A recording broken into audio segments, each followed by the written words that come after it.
सध्या आपण पाहतोय देशभरातच पुष्पा या पिक्चरची कुठेतरी चलती पाहायला मिळते. सगळीकडे हाऊसफुल शोज लागलेले आहेत. मात्र याच पुष्पामुळे महाराष्ट्राच्या मातीत बनलेला मराठी माणसाचा मराठी चित्रपट कुठेतरी मागे पडताना दिसून येतो आणि अनेक वेळा खरं तर अशाच प्रकारची वानवा मराठी चित्रपटांना भोगावी लागते. मी बोलतेय सध्या धर्मवीर छत्रपती संभाजी महाराज या चित्रपटाबद्दल. हा चित्रपट गेल्या काही दिवसांपूर्वी प्रदर्शित झाला होता. सुरुवातीला खूप चांगले स्क्रीनिंग मिळाले होते.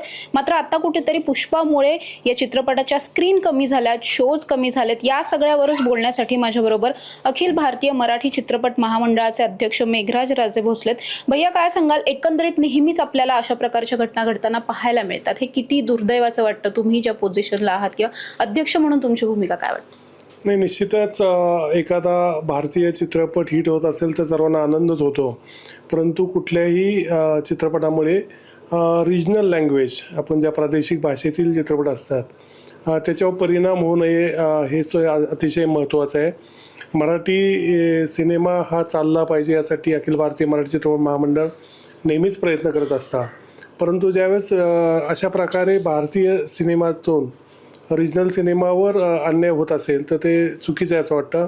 याचं एकमेव कारण आहे की मराठीचं डिस्ट्रीब्युशन पद्धत किंवा मराठीमध्ये असलेले डिस्ट्रीब्युटर्स किंवा हिंदी सिनेमांची किंवा इतर रिजनल सिनेमा असतील जे हिंदीमध्ये डब होतात आणि ते अशा प्रकारे थिएटरवर अधिराज्य करतात.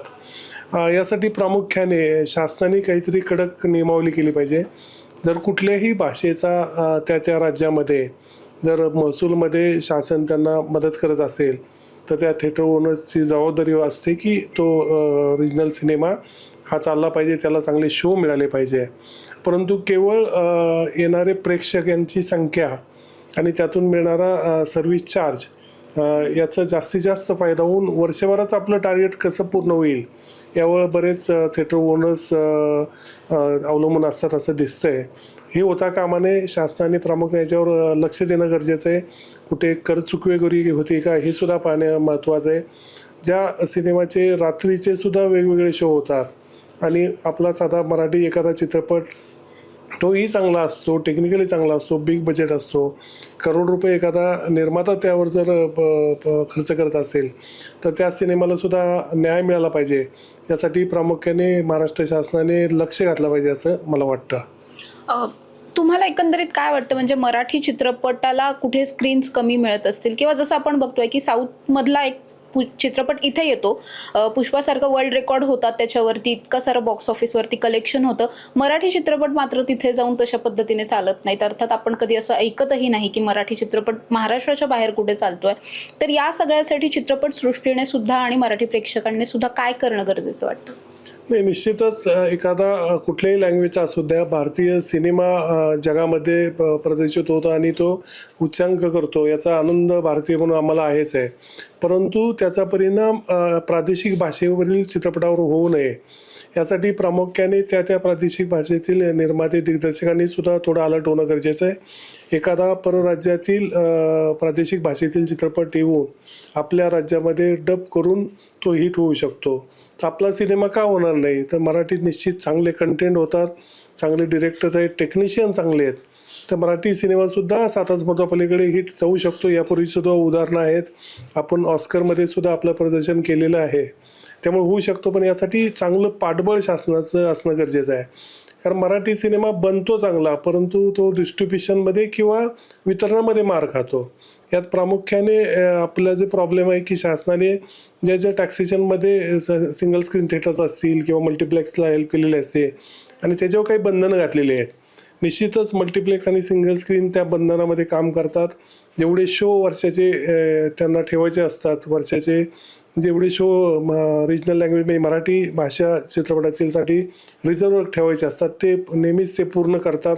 त्याबद्दल काही शंका नाही. परंतु अशा वेळी जर एखादा हिंदी चित्रपट किंवा रिजनल मोठा सिनेमा आला तर त्यावेळेस ज्याप्रमाणे छत्रपती संभाजीराजे चित्रपटाप्रमाणे एखादा चित्रपट येतो आणि एवढा प्रचंड चांगला चित्रपट असलेला सुद्धा चित्रपट या कॉम्पिटिशनमध्ये मार खातो. तर यासाठी आमची नेहमीच मागणी की मराठी सिनेमासाठी फक्त स्क्रीन म्हणजे वर्षाच्या स्क्रीन शो रिझर्व न ठेवता काही स्क्रीन कायमस्वरूपी रिझर्व पाहिजेत. म्हणजे प्रत्येक जर त्या राज्यामध्ये बघितलं तर त्यांच्या प्रादेशिक भाषेतील चित्रपटांचं संरक्षण करण्यासाठी सरकार नेहमी पुढं असतं. त्याचप्रमाणे महाराष्ट्र शासनाने मराठी चित्रपटांचं संरक्षण करायचं असेल, चित्रपट निर्माते जगवायचे असतील, मराठी सिनेमे चांगले बनवले गेले पाहिजे असं असेल, त्याचं वितरण चांगलं व्हावं असं वाटत असेल, तर यासाठी कायमस्वरूपी प्रत्येक मल्टिप्लेक्समध्ये काही स्क्रीन ह्या फक्त मराठीसाठीच असतील. म्हणजे सिंगल शो असू, 4 शो असू, 8 शो असू, रात्री कितीही शो होऊन द्या, ते सगळे शो फक्त मराठीचेच होतील. तर ते स्क्रीन रिझर्व ठेवणं गरजेचं. म्हणजे एखाद्या मल्टिप्लेक्समध्ये 4 स्क्रीन असतील तर त्यातल्या 2 स्क्रीन कमीत कमी मराठीसाठी राखीव पाहिजे. बाकी इतर भाषिक लावा, तुम्ही हिंदी लावा, काही प्रॉब्लेम नाही.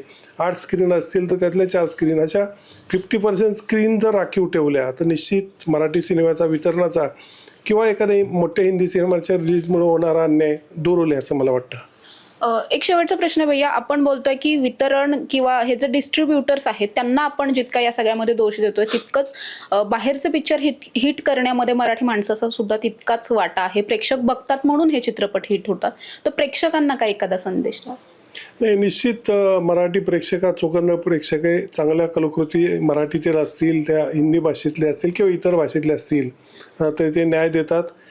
बाकीच्या राज्यांमध्ये त्या भाषेतीलच चित्रपट पाहतात, ते कधी हिंदी किंवा इतर भाषिक चित्रपट पाहत नाही. परंतु महाराष्ट्रामध्ये सर्व जाती, धर्म आणि वेगवेगळ्या भाषेचे लोक राहत असल्यामुळे महाराष्ट्रातून सर्वाधिक उत्पन्न ह्या इतर भाषिक चित्रपटांना सुद्धा मिळतं. त्याबद्दल काही शंका नाही. चांगले चित्रपट असतील, त्या भाषेतले हे असतील, पण मराठी जे लोक आहेत की आपण म्हणतो की एवढे कोटी त्यातले मराठी प्रेक्षक आहेत किंवा मराठी लोक महाराष्ट्रात राहतात, तर त्यांनी जास्तीत जास्त मराठी चित्रपटांना प्राधान्य दिलं पाहिजे. तुम्हीच जर मराठी चित्रपट पाहिला नाही तर मराठी निर्माता जगू शकणार नाही, मराठी कलाकृती टिकणार नाहीत आणि कालांतराने परराज्य, परभाषिक आणि हिंदी भाषिक हे आपल्यावर येऊन राज्य करतील आणि मराठी सिनेमा संपून जाईल.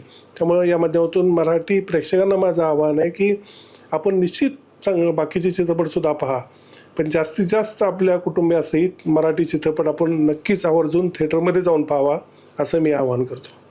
आपण मेघराज राजे भोसले यांच्याशी बोललो. त्यानंतर आता मी बोलणार आहे, माझ्याबरोबर या चित्रपटात काम केलेले एक कलाकार सुद्धा आहेत. त्याचबरोबर या चित्रपटाला जास्त स्क्रीन्स मिळावेत यासाठी आंदोलन उभं करणारे लोक, चळवळ उभं करणारे काही कार्यकर्ते सुद्धा आहेत, त्यांच्याशी थेट बोलणार आहोत. पहिलं तर आपण कलाकारांशी बोलूयात. दादा, चित्रपटात काम केलं आणि आता जेव्हा असे काही अनुभव येतात तेव्हा कसं वाटतं? नाही ॲक्च्युली नमस्कार, जय शिवराय, हर हर महादेव. मी सचिन गवळी. खूप वाईट वाटतं आहे कारण एवढं चांगला चित्रपट आहे, मराठी चित्रसृष्टीमध्ये सगळ्यात मोठ्या बजेटचा चित्रपट आहे, ज्याचा कंटेंट खूप चांगला आहे, जो विज्युअलाइज खूप चांगला केला आहे, सगळ्या कलाकारांनी कामं खूप चांगली केली आहेत आणि वैशिष्ट्य म्हणजे स्वराज्याचे धाकले मालक छत्रपती संभाजी महाराज यांच्या जीवनावर तो चित्रपट आहे आणि चित्रपट चांगला चालतो आहे. आदल्या दिवशी 150पेक्षा जास्त स्क्रीन आहेत, नंतर एक साऊथचा चित्रपट येतो आणि आमच्या स्क्रीन एकदम 2%वर 3%वर येतात. प्रचंड वाईट वाटतं ही गोष्ट पाहिल्यानंतर. आता जेव्हा ही सगळी सिच्युएशन क्रिएट झाली, आता तुमची मागणी काय आहे या सगळ्यामध्ये? आमची मागणी अशी आहे की बाकीचे चित्रपट आहेत ते बंद पडावेत किंवा असं काही नाही आहे, पण आमचं महाराष्ट्र आहे, आमचे मराठी थिएटर्स आहेत, तर आमच्या चित्रपटाला थिएटर्स उपलब्ध व्हावेत. कारण आत्ता हा चित्रपट आमचा राहिला नसून हा लोकांचा चित्रपट झाला आहे. लोक यासाठी भांडायला लागलेत, लोक यासाठी बॅनर घेऊन मागणी करत आहेत की आम्हाला छत्रपती संभाजी महाराज इतिहास बघायचा आहे, आम्हाला आमच्या मुलांना दाखवायचं आहे. त्याच्यामुळं आम्हाला आमच्या चित्रपटाची स्क्रीन्स उपलब्ध झाल्या पाहिजेत आणि त्याही प्राईम टाईमला झाल्या पाहिजेत. कारण हा मराठी माणसाचा चित्रपट आहे, ज्यांनी 350 वर्षापूर्वी मराठी माणसाचं भविष्य जाणलं होतं. हा त्या आमच्या महाराजांचा चित्रपट आहे. दादा, तुम्ही आंदोलन या सगळ्यामध्ये उभं केलं, आता कुठेतरी यश मिळताना पाहायला मिळतं कारण चांगले स्क्रीनिंग उपलब्ध झाले त्यानंतर. तर आता काय वाटतंय नेमकं हे आंदोलन उभं करण्यामागचं कारण काय होतं आणि एक मराठी प्रेक्षक म्हणून काय वाटतं? नमस्कार, माझं नाव गणेश टावरे. माझा अनुभव असा होता की मी थिएटरला त्या दिवशी गेलो होतो. गुरुवारचा दिवस होता आणि तेव्हा काही शाळकरी मुलं तिथे आली होती आणि शाळकरी मुलं जेव्हा मी त्यांना पाहिलं तर ती मुलं धर्मरक्षक छत्रपती संभाजी महाराजांचा चित्रपट बघायसाठी म्हणून त्यांच्या पालकांना हट्ट करत होती. आणि तिथं पाहायला गेलं तर एक सुद्धा स्क्रीन अवेलेबल नव्हती. म्हणजे गुरुवारचा दिवस असा होता की सगळीकडे पुष्पाचे शो लागले होते आणि अक्षरशः ती मुलं नाराज होऊन परत गेली. आणि आम्ही तेव्हा त्यांच्याशी बोललो की काय झालं मुलांना किंवा त्यांच्या पालकांना विचारलं तर ते म्हणले की आम्ही आमच्या मुलांना धर्मरक्षक छत्रपती संभाजी महाराजांचा चित्रपट बघायला आलो. सगळ्या शाळांमध्ये सगळ्या बाजूला वातावरण आता एवढं झालं आहे, आम्ही बघतो पिक्चर आमच्या खास मुलांना दाखवायला आलो की येणाऱ्या पिढीला आम्हाला काहीतरी चांगलं दाखवता येईल म्हणून. आणि तिथं आलं तर थिएटरला शोच नाही, पिक्चरच नाही. आणि नंतर मी पाहिल्यानंतर आम्ही बुक माय शोवरती पाहिलं केलं की एक सुद्धा चित्रपटला शो नाही. आणि मग अशा परिस्थिती मग आम्ही सगळ्यांनी मिळून ठरवलं की जर आपल्या येणाऱ्या पिढीला जर आपल्या छत्रपती संभाजी महाराज छत्रपती शिवाजी महाराजांचे संस्कार त्यांच्यावर आलेले मोठे मोठे चित्रपट जर बघायला मिळत नसतील तर मग आपण जाऊन काय बिड्या उकणारा दारू पिणारा पुष्पा बघायचा का? आपल्या मुलांना शिक्षण ती शिकवणी द्यायची का? आज कितीतरी लहान मुलं नाराज होतात. ते कितीतरी आमच्या भगिनी आम्हाला हे करतात की दादा स्क्रीन आम्हाला तिथं बघायला पिक्चर तिथं अवेलेबल होत नाही आहे तर काय करता येईल. आज पिक्चर मी स्वतः पिक्चर बघितला. पिक्चरमध्ये दाखवलं आहे गाईचं रक्षण असन, स्त्रियांचं रक्षण असन, आपल्या धर्माचं रक्षण असन. एक तर सीन असा होता की वाघाचा सीन फाडताना असतात तर साक्षात छत्रपती संभाजी महाराज म्हणतात की नाही मी सुद्धा एका बिना आईचा मुलगा आहे तर मी एका लहान त्या पिल्लांच्या आईला कसं मारू असं सीन त्याच्यामध्ये होता. तो पाहून एवढं भावूक झालेलं आहे. मी सोशल मीडियावरती पाहिलं की एक तरुणी तर अक्षरशः एवढी टोकून ती रडत होती की संभाजी महाराजांचं ते बलिदान तिला पाहू शकली नाही. आणि मग एवढं सुंदर चित्रपट चालला आहे, तो हाऊसफुल चालला आहे, सगळीकडे त्याची मागणी होत असताना मग शो कमी करण्याचं कारण काय? ह्यामुळं आमचं एवढं वाईट वाटलं. आणि सगळ्यात महत्त्वाचं हा एका आपल्या मराठी माणसाने बनवलेला चित्रपट आहे. ह्या पिक्चरमध्ये काम करणारी ही सगळी माणसं मराठी आहेत. जवळजवळ त्यांनी 1000 लोकांना रोजंदार मिळाला आहे. आपल्या महाराष्ट्रातल्या मराठी लोकांना मिळाला आहे. मग असं असताना सुद्धा आपले पिक्चर काढायचे आणि हिंदीतले पिक्चर लावायचे. त्या पिक्चरला विरोध नाही, तो असन पण आपल्या मराठी लोकांना रोजगार ज्या ठिकाणी मिळतोय आपल्या मातीत मिळतोय इथले पिक्चर काढून तुम्ही हिंदी पिक्चर लावायचे आणि आपल्या पिक्चरला स्क्रीन द्यायची नाही. ही अत्यंत शर्मेची बात आहे. अक्षरशः महाराष्ट्रात जर मी मराठी माणूस म्हणून जर या महाराष्ट्रात जात असेल तर माझ्यासाठी तरी ही शर्मेची बाब आहे की मी येणाऱ्या पिढीला उत्तर द्यायचं काय, मी येणाऱ्या पिढीला सांगायचं तरी काय की जर एवढे मोठे मोठे चांगले चित्रपट. आणि असंही नाही की तो चित्रपट चालत नाही, तो एवढा जवळजवळ 30 ते 35 कोटी बनवून म्हणजे अख्ख्या महाराष्ट्र इंडस्ट्रीमध्ये सगळ्यात हाय बजेटचा चित्रपट बनवला आहे. एवढं जबरदस्त VFX असन आणि कॅरेक्टर त्याच्यामध्ये घेतलेत. मग असं असताना आपण आपल्या पिढीला दाखवायचं नाही तर मग काय दाखवायचं? यासाठी आम्ही सर्वजण त्या दिवशी बॅनर घेऊन दगडूशेठचं चौक असेल, आम्ही मंडईचं असेल, या ठिकाणी सर्व जाऊन आम्ही लोकांची जनजागृती केली, लोकांना लागली. आणि अक्षरशः आम्हाला एवढं त्याच्यापासून पॉझिटिव्ह आम्हाला रिस्पॉन्स भेटला की लोकांनी अक्षरशः फोटो काढले, व्हिडिओज काढले आमच्याबरोबर. स्वतः हातात बॅनर घेऊन त्यांनी फोटो काढले आणि सोशल मीडियावरती एवढं प्रचंड पद्धतीने ते व्हायरल झालं ना की आम्हाला त्याचा पॉझिटिव्ह येतो. आणि तुम्हाला सांगतो की पुष्पाच्या एवढ्या मोठ्या सुनामीच्या ह्या आलेले ही सुनामी जी होती ते चित्रपटगृहात तिथं सुद्धा आपले जे काही 20-22 शो लागले होते धर्मवीर छत्रपती संभाजी महाराज ते सगळे हाऊसफुल होते सगळे. आणि अक्षरशः आम्ही त्याचे स्क्रीनशॉट काढून लोकांना दाखवले की बघा की हे आहेत, हे सुद्धा चित्रपट फुल झालेले आहेत. मग अशा परिस्थितीमध्ये जर म्हणजे अक्षरशः माझ्या डोळ्यात आत्ता म्हणजे मला भावून घेतोय की असं असताना आपल्या मराठीचा का गळचेपी होती, आपल्या मराठी चित्रपटांची का गळचेपी केली जाते, याला उत्तर देणार कोण, याला कोण न्याय देणार आम्हाला? त्यावेळी सुद्धा 350 वर्षापूर्वी छत्रपती संभाजी महाराजांना न्याय मिळाला नव्हता आणि आज सुद्धा ह्या परिस्थितीमुळे छत्रपती संभाजी महाराजांना न्याय मिळत नाही आहे. यासाठी आम्ही सर्व तरुणाईंनी एकत्र येऊन ठरवलं की आपण आता ही लढाई हातात घेतली पाहिजे, जनतेने ही लढाई हातात घेतली पाहिजे, तरच आपल्या छत्रपती संभाजी महाराजांना न्याय मिळू शकतो. म्हणून आम्ही ते आंदोलन केलं होतं. नक्कीच जसं आत्ता यांनी सांगितलं की मराठी चित्रपट हाच मूळ मुद्दा आहे. खरं तर हा चित्रपट केवळ एक निमित्त आहे, मात्र नेहमीच मराठी चित्रपटांच्या वाट्याला अशा प्रकारची सिच्युएशन आलेली आपल्याला पाहायला मिळतं. काय वाटतं तुम्हाला या सगळ्यामधून काहीतरी असं एखादी समिती असावी किंवा काहीतरी याच्यावरती कारवाई होण्यासाठी किंवा याच्यावर कंट्रोल मॉनिटरिंग करण्यासाठी काही असावं असं वाटतं? मला वाटतं याच्यामध्ये सगळ्यात मोठा प्रॉब्लेम आहे आपल्या मराठी प्रेक्षकांचा. मी परत रिपीट करतो, मराठी प्रेक्षकांचा. कारण आपल्याला काय झालं आहे, आपल्याला साऊथचं, हॉलिवूडचं, बॉलिवूडचं डोक्यावर घ्यायची सवय लागली आहे. आपण मराठी चित्रपट टाळतो. आपण नेहमी ते चित्रपट बघत बघत आपण पॉपकॉर्न खात मराठीला नावे ठेवतो. मराठी भाषेला अभिजात दर्जा भेटला. मराठी भाषा ही जगामध्ये अशी सगळ्यात चांगली, सुंदर, पवित्र आणि जिच्यामध्ये प्रचंड साहित्यिक उपलब्ध असलेली एकमेव भाषा आहे. मराठी प्रेक्षकांनी चित्रपटगृहात जाऊन चित्रपट पाहिले पाहिजेत.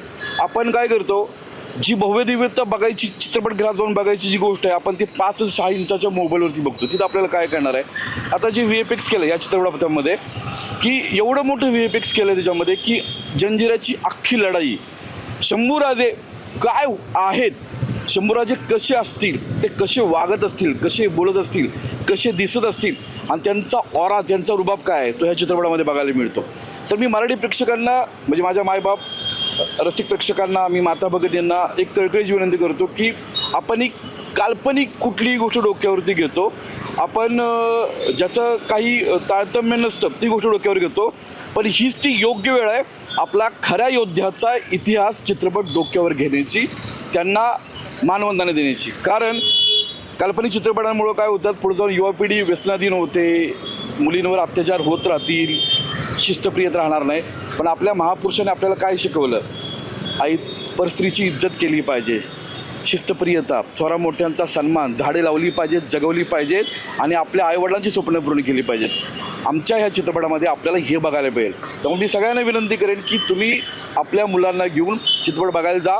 आणि सगळ्यात मेन मुद्दा, या चित्रपटामध्ये VFX आहे, कंटेंट आहे, व्हिज्युअलायझेशन आहे. ज्या ज्या गोष्टीसाठी मराठी प्रेक्षक तक्रार करतं ना, ते सगळ्या गोष्टीची पूर्तता आमच्या या चित्रपटामध्ये आहे. त्यामुळे तुम्ही घरातून बाहेर पडून हा चित्रपट बघितला पाहिजे, आपल्या मुलांना दाखवला पाहिजे की 350 वर्षापूर्वी ज्या महाराजांनी आपलं भविष्य जाणलं होतं ते महाराज नक्की कसे आहेत आणि त्यांचा वारसा आपण जपला पाहिजे. नक्कीच आपण बघितलं की या चित्रपटाच्या बाबतीत पहिल्यांदा खूप जास्त शोज होते, स्क्रीनिंग मिळालं, त्यानंतर थोडेसे कमी झाले. मात्र प्रेक्षकांचा इतका सगळा पाठिंबा बघून किंवा आग्रह बघून आता कुठेतरी शोज वाढताना पाहायला मिळतात. मात्र केवळ हा एकच चित्रपट नाही, तर वारंवार मराठी चित्रपटांच्या नशिबी अशाच प्रकारची वाणवा येत असलेली आपल्याला पाहायला मिळते. बऱ्याचदा मल्टिप्लेक्समध्ये हिंदी पिक्चर असतात, हॉलिवूडचे असतात किंवा साऊथ इंडियन मूवीज जास्त असतात, ज्यांचे डबिंगसुद्धा नसतात. म्हणजे लोकांना ज्याचं मराठी डब नाही आहे, हिंदी डब नाही आहे, ते सुद्धा बघायला, जी भाषा कळत नाही ते बघण्यासाठी सुद्धा लोक गर्दी करतात किंवा तशा पिक्चरचे सुद्धा शोज जास्त लावले जातात.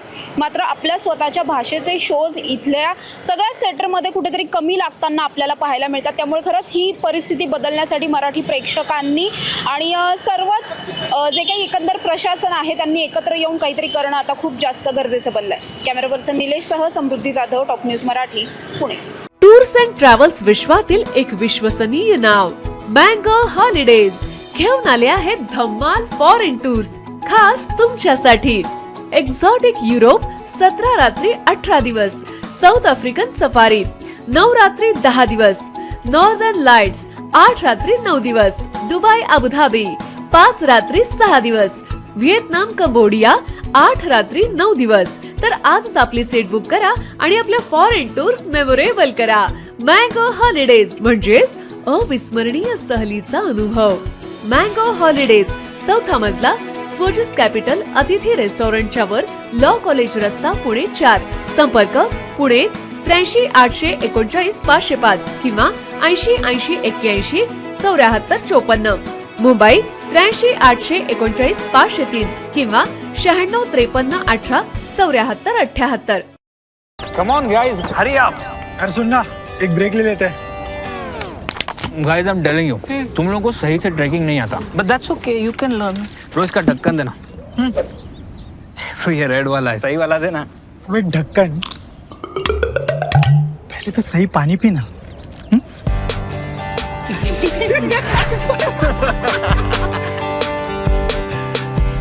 Manikchand Oxyrich, proudly Indian.